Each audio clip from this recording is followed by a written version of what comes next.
The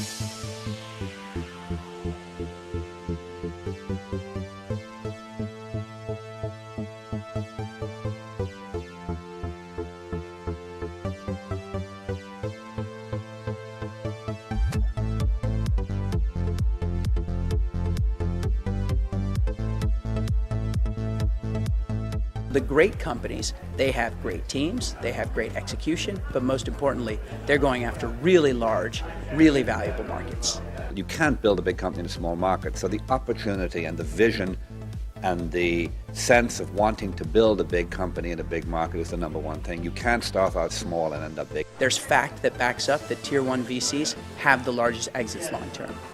And so the real factor is, are you at a point where you can focus on something other than your core market and finding product market fit? That's a tricky challenge because too often folks expand too quickly and haven't gotten the core market right first. A trend that nobody's really aware of is monetizing cache on devices for cache ahead services, so you can get instant downloads, based on user interest and deciding what to cache. I'm betting on Uber.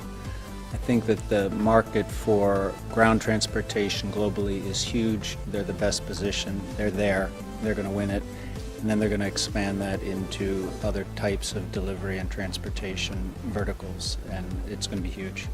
When you start to think about international expansion, I think the question you have to ask yourself is why. We see Latin America as the huge growth opportunity. We're seeing that market just explode. We currently have 200 million customers based in Latin America.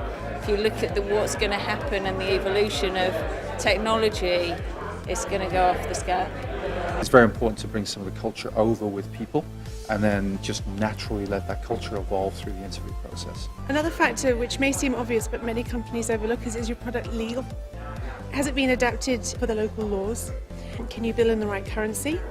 Can you apply the relevant discounts? So all that kind of product readiness, all the nitty-gritty needs to be addressed. The three factors really, it comes down to what's the market, right? The market dynamics that you're going into, how similar is it to the markets that you're in. The other thing is the product. You have the features, functions, the product really ready? Can you localize that? And then are there big changes that need to be made in order to enter a particular market?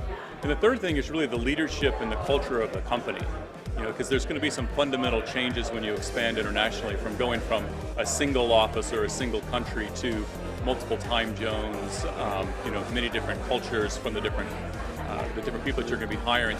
We looked at audience penetration in terms of the total size of the marketplace, and I think in order to time that correctly and get it right is really imperative, because it can save the company millions of dollars in terms of marketing. I think a lot of it is about readiness, both of the product and of the company itself, because as soon as you decide to expand, no matter which regional geography it is, you inevitably get a lot of echo back of additional things that are needed, like maybe language support, maybe it's some cultural nuance. In our case, data centers became very important locally. But if you can't get it right in the UK, you're not going to get it right anywhere else. All along the way, the companies, I got to say, we get more credit from the companies we're involved with than the companies get credit from us. It was a good opportunity for me to hear, some of the issues that are being discussed, and also network and see a bunch of people I haven't seen for a while. I just thought the panel was fantastic, the speed at which it moved, the insights, just an amazing group of people in the room.